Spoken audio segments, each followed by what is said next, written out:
Ito po yung ating 40,000 mAh power bank. Fast charging, large battery capacity na estimated po na maglalast for 4 days. So, nakikita nyo po, ito po yung sa port, 4 na port. Okay, isang port yung ginagamit natin. Tapos, kinoconnect natin siya dito sa ating iPhone. Ayan, nag-charge siya 65%. So, ganito, 72% siya, 5.0 V and 2.1A. So, ito pong ating 40,000 mAh. Ayan, ito po yung information sa likod.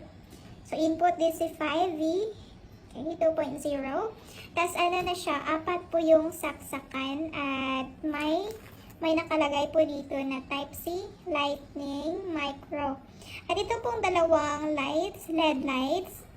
Magamit nyo din po ito siya, for example,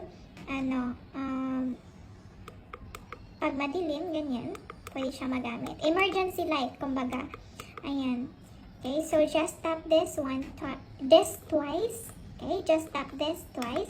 Ayan. Okay, gumagana na siya. So, estimated po nito na maglalast is 4 days, itong ating power bank. So, if you are a traveler po, talagang use po itong ating power bank.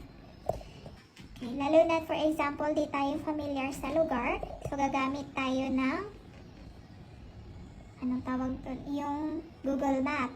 Pag nalubot na po ang ating phone, because ginagamit natin siya for a very long time. So, ilalabas natin yung ating power bank na 40,000 mAh. Ayan. So, ito. Not only phones lang po yung maka-charge dito, pwede din yung palm computers, digital cameras,